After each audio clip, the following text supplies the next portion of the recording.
Hello friends, मैं JP Gupta DElEd second semester शिक्षा के नवीन प्रयास के आज के वीडियो में पिछले वीडियो में हमने राष्ट्रीय शिक्षा आयोग के लिए कोठारी कमीशन 1964 इसके बारे में पार्ट 1 के बारे में हमने अध्ययन किया। पार्ट 1 में हमने अध्ययन किया कि कोठारी कमीशन कैसे बना, इसका क्या उद्देश्य रहा, क्या कार्यक्षेत्र रहा तथा इसका प्रतिवेदन इन्होंने अपना प्रतिवेदन कैसे बनाया और प्रस्तुत किया। उसके बाद हमने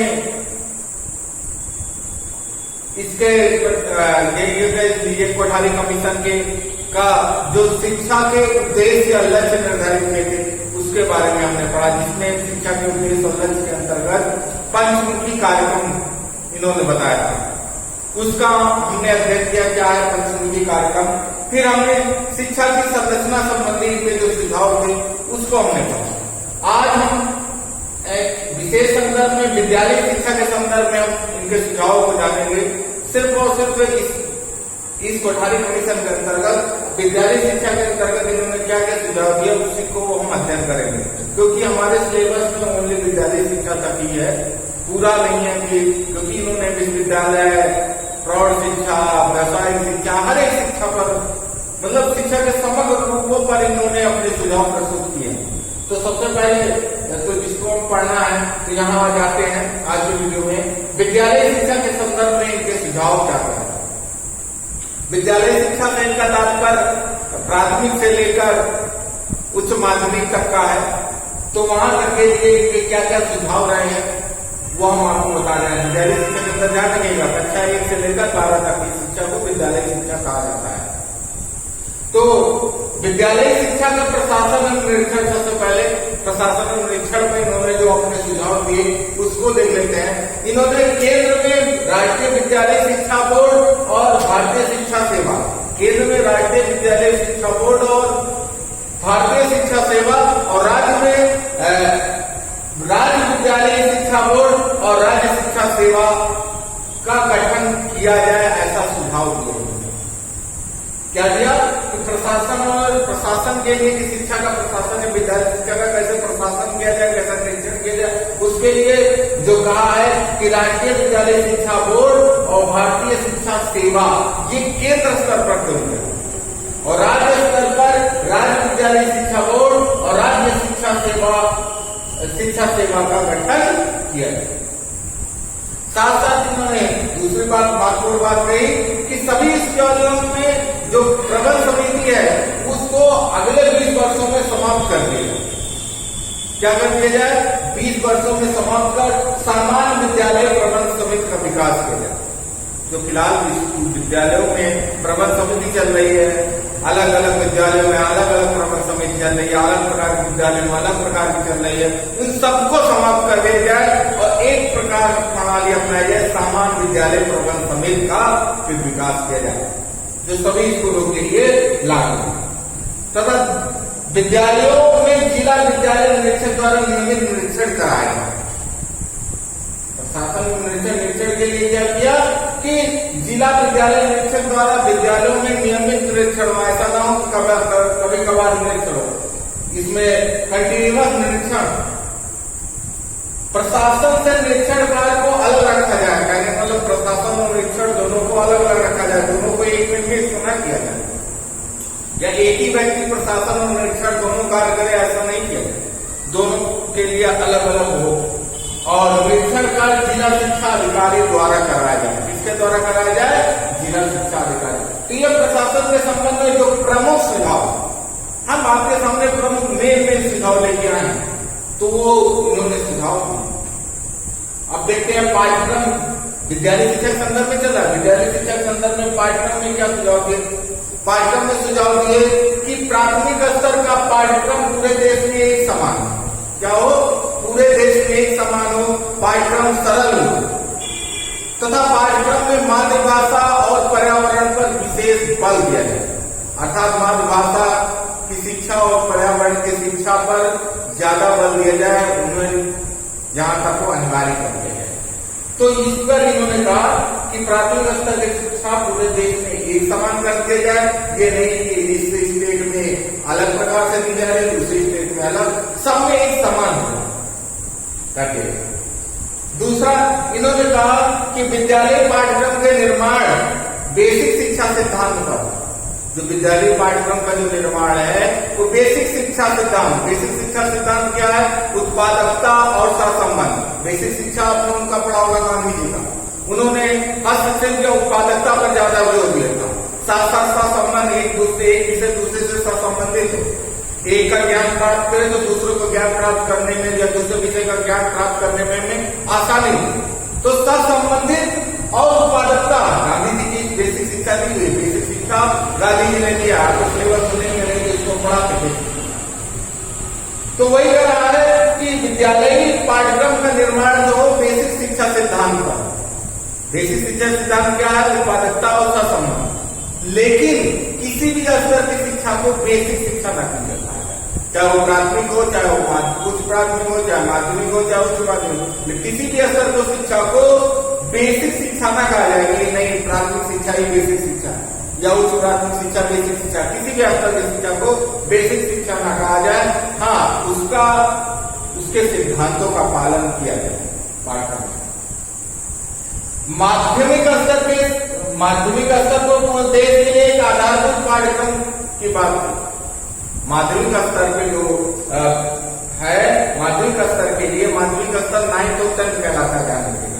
9th और 10th को माध्यमिक स्तर कहते हैं। तो माध्यमिक स्तर के लिए पूरे देश में एक आधारभूत पाठ्यक्रम की बात की। जैसे प्राथमिक के लिए कहीं एक समान पाठ्यक्रम होना चाहिए, तो ऐसे यहाँ पर भी माध्यमिक स्तर पर पूरे देश के लिए एक आधारभूत पाठ्यक्रम की, ये आधार नहीं है, इतना आपको पढ़ना ही पढ़ना है।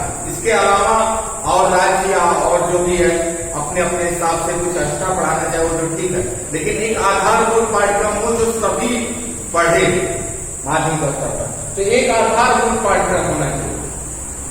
व्यावसायिक वर्ग के विद्यार्थियों के लिए व्यावसायिक वर्ग की पाठचर्या पे उन्होंने कहा व्यावसायिक जो पाठचर्या है वो स्थान विशेष की आवश्यकता के आधार पर, अर्थात व्यवसायिक पाठ्यक्रम उस स्थान विशेष की क्या आवश्यकता है, यहाँ पर क्या अच्छा चल सकता है, किस चीज की बहुत ज्यादा मांग है, किस चीज की बहुत ज्यादा आवश्यकता है, उस प्रकार की शिक्षा उस स्थान पर दी जाए। ये नहीं कि पूरे देश के लिए एक समान व्यवसायिक शिक्षा नहीं, क्योंकि हर क्षेत्र वाइज क्षेत्र आवश्यकताएं बदलती रहती है। तो क्षेत्र विशेष की आवश्यकता के आधार पर व्यवसायिक वर्ग की पाठचर्या रखी जाए। और जो विशिष्टीकरण की व्यवस्था, विशिष्टीकरण मतलब एक प्रकार से स्पेशलाइजेशन जिसको हम कहते हैं, किसी क्षेत्र में गहनता से अध्ययन, तो गहनता से अध्ययन जो है वो उच्च माध्यमिक स्तर पर की जाए। उच्च माध्यमिक स्तर मतलब 11वीं-12वीं में ही हो, उससे पहले ना हो। किसी विषय में आप ज्यादा गहनता से अस्पष्टता से अध्ययन कर रहे हैं तो वो व्यवस्था उच्च माध्यमिक से पहले ना, उच्च माध्यमिक स्तर पर ही। तो ये हमने देखा विद्यालय शिक्षा का प्रशासन, निरीक्षण, पाठ्यक्रम संबंधी है। अब इसके आगे हम देखते हैं शिक्षण विद्या, इसके उन्नयन, इसके प्रसार, विभिन्न चीजों के बारे में देखते हैं। तो दो लोग निरीक्षण हो गया, पाठ्यक्रम हो गया।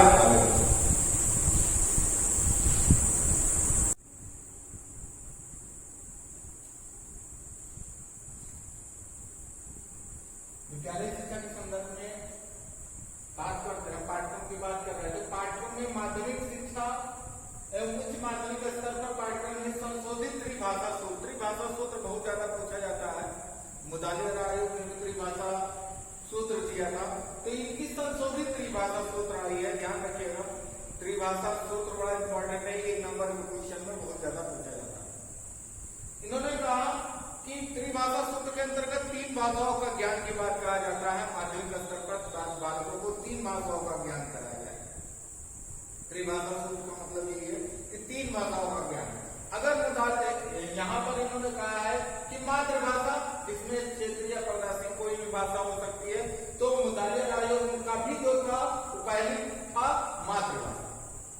दूसरी इन्होंने कहा है संघ की राजभाषा हिंदी अथवा अंग्रेजी। इन्होंने कहा संघ की राजभाषा हिंदी हो या अंग्रेजी, दोनों में से एक। पहली बात तो ये सीखे मातृभाषा का ज्ञान हो। दूसरी को बात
हिंदी उपाधि अंग्रेजी हमने सीख लिया।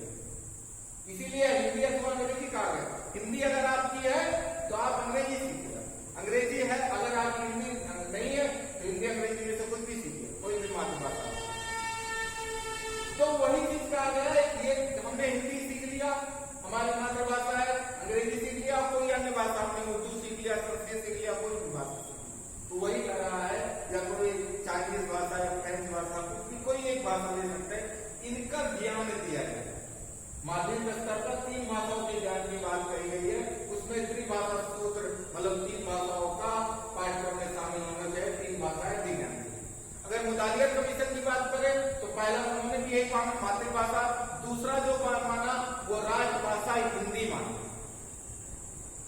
क्या माना? राष्ट्रभाषा, राज्य संघ की जो भाषा है वो हिंदी को माना। लेकिन एक चीज ये भी कहा कि अगर मातृभाषा हिंदी नहीं है तो कुछ लोगों की मातृभाषा हिंदी हो जाती है, तो हिंदी नहीं है तो संघीय भाषा सीख सकता है, और तीसरी जो भाषा मानी वो अंग्रेजी मानी। तो उसको उन्होंने संशोधन किया था, उसको क्या किया था? संशोधित किया था कि मातृभाषा यहां पर हिंदी और तीसरी क्या माना था? अंग्रेजी। जिसकी मातृभाषा हिंदी नहीं है उसको तीसरी भाषा क्या माना थी?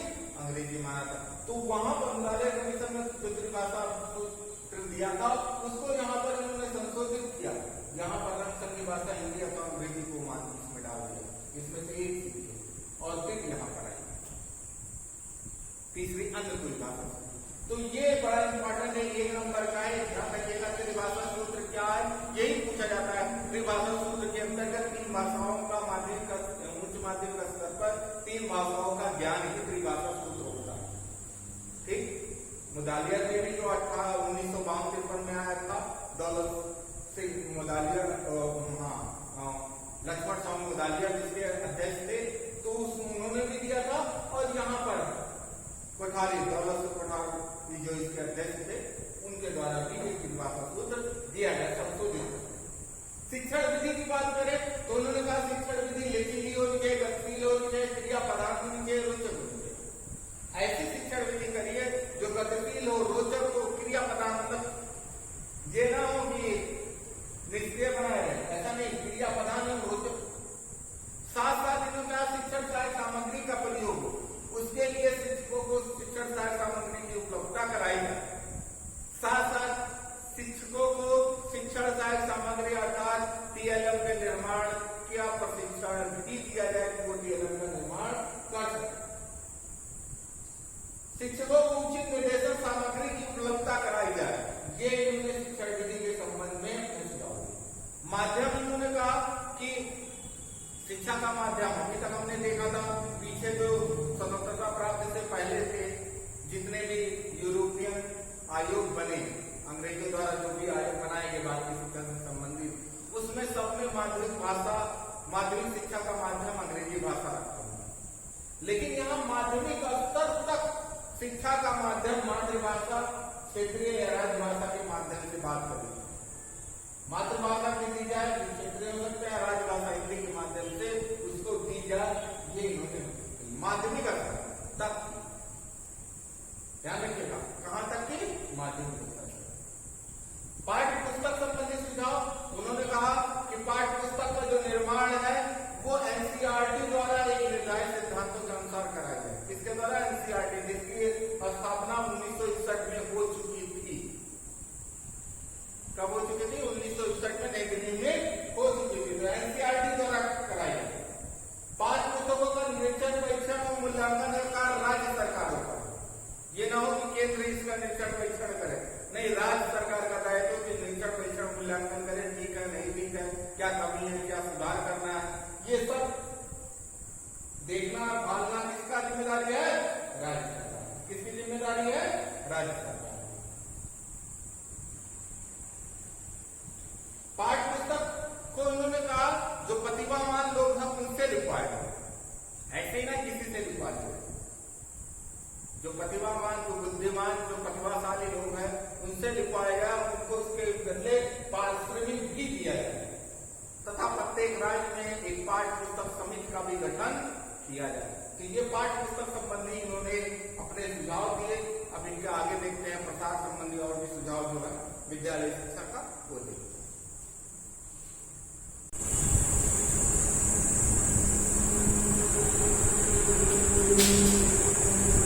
बात करते हैं विद्यालय शिक्षा में मूल्यांकन संबंधी सुझाव क्या दिए थे कि विद्यालय शिक्षा का मूल्यांकन संबंधी ऐसे सुझाव क्या होना चाहिए। तो उसमें उन्होंने कहा कक्षा 1 से 4 तक जो है वो योग्यता आधारित मूल्यांकन हो, अर्थात कक्षा में ही मूल्यांकन कर दिया जाए टीचर के द्वारा ही और कक्षांकन कर दिया जाए, छात्र उनको दूसरी क्लास में भेज दिया जाए।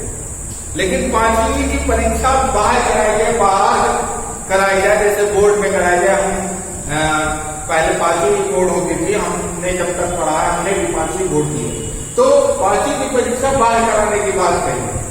साथ साथ 10वीं की परीक्षा उन्होंने कही है कि वो सार्वजनिक हो तथा माध्यमिक शिक्षा बोर्ड द्वारा, जैसे इस समय हो रहा है आप लोग 10वीं 12वीं परीक्षा माध्यमिक शिक्षा बोर्ड द्वारा देते हैं, माध्यमिक शिक्षा बोर्ड करवाता है और सार्वजनिक करवाता है, तो वही चीज सार्वजनिक हो और माध्यमिक शिक्षा बोर्ड द्वारा हो।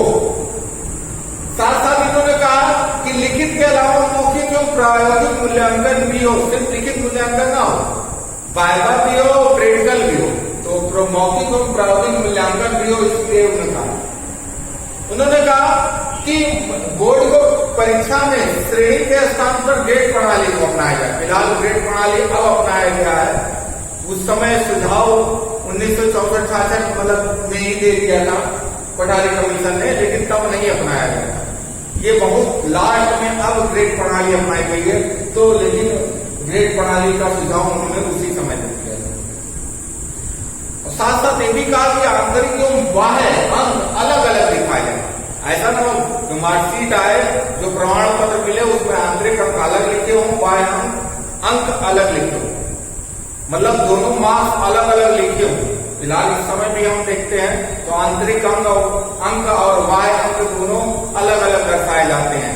इससे ये पता लग जाए कि आपने स्कूल वाले ने कितना दिया है, कितना बाहर और अपने मन से कितना पाया, तो वो चीज सबका अलग अलग अंक दर्शाया जाए, तो वो चीज भी दिखाई देता मार्कशीट में, आप लोगों ने देखा। फिर विद्यालय शिक्षा के प्रसार एक सुझाव, विद्यालय शिक्षा का प्रसार कैसे होगी, इसलिए उन्होंने क्या सुझाव दिए कि पूर्व प्राथमिक शिक्षा केंद्र स्थापित किया जाए। पूर्व प्राथमिक विद्यालय के लिए या पूर्व प्राथमिक शिक्षा के विकास के लिए पूर्व प्राथमिक शिक्षा केंद्र खोली जाए, जिस समय इस समय फिलहाल पूर्व प्राथमिक शिक्षा केंद्र आंगनबाड़ी वगैरह की तरह स्थापित है यहाँ पर। साथ साथ 6 से 14 वर्ष के आयु के बच्चों के लिए निःशुल्क और निराश शिक्षा लागू। आपको हमने उसमें पंचमुखी कार्यक्रम के अंतर्गत भी जो 5 कार्यक्रम थे उसमें प्राप्त के लिए भी कई लोगों ने 6 से 14 वर्ष के आयु के लिए निःशुल्क और अनिवार्य शिक्षा की बात करी थी, तो वो यहाँ पर भी कहते हैं कि निःशुल्क और अनिवार्य शिक्षा लागू हो और विकलांगों तथा मंदबुद्धि बालकों के लिए अलग स्कूल खोले जाए। साथ साथ इन्होंने कहा 1 किलोमीटर पर एक प्राथमिक स्कूल और 3 किलोमीटर पर एक कुछ प्राथमिक स्कूल हो, ये सुनिश्चित किया जाए, ऐसा सुझाव उन्होंने दिया। लड़कियों के लिए अलग स्कूल, छात्रवृत्ति एवं छात्रावास की बात की कि अलग स्कूल खोले जाए, छात्रवृत्ति दिया जाए, छात्रावास दिया जाए। साथ साथ ये भी कहा कि अभिभावकों को सहशिक्षा के लिए तैयार किया जाए। किस लिए तैयार किया जाए? सहशिक्षा के लिए। और लास्ट में इन्होंने कहा कि अव्यय एवं अवरोधन को रोकने का उपाय किया जाए। अब अव्यय और अवरोधन क्या? अव्यय और अवरोधन, अव्यय मतलब जो व्यय बेकार हो जाए उसको बचे, अब बेकार से निकल जाए, भूलोगे नहीं जाना। जैसे आपने पढ़ाई कर रहे हैं, मान लीजिए आप बीटीसी कर रहे हैं, बीटीसी 1 साल करके उसके बाद छोड़ दिए किसी कारण बस आप दूसरे साल के, तो आपने जो 41,000 रुपये दिया वो आपका बेकार गया, वो बेकार का व्यय है, तो वो क्या कहलाता है? अब व्यय, बेकार जो आपने व्यय कर दिया। तो वही चीज प्राथमिक जो माध्यमिक शिक्षा में बच्चे 6 महीना पढ़ने के बाद छोड़ दिए, काफी किताब ले लिए, ये ले लिए, वो ले लिए, उसके बाद छोड़ दिए, तो वो अव्यय कहलाता है कि बीच में छोड़ के चले गए, कोर्स पूरा नहीं किया और बीच में ही छोड़ दिया पढ़ाई, तो वो क्या कहलाता है? अव्यय कहलाता है। आपने बीएड, बीटीसी या बीएड आपने छोड़ दिया बीच में 1 साल करके, तो पैसा आपका पीछे जो अभी तक खर्च किया था 1 साल तक आपने, वो आपका अव्यय। तो वही चीज यहाँ पर भी उस उसको कहते हैं अवरोधन। अवरोधन मतलब रुकावट। रुकावट कब होगी? जब एक ही कक्षा में फेल होंगे आप। फिलहाल अब नौवीं तक तो कोई फेल नहीं होता, हम लोग के समय में फेल होते थे।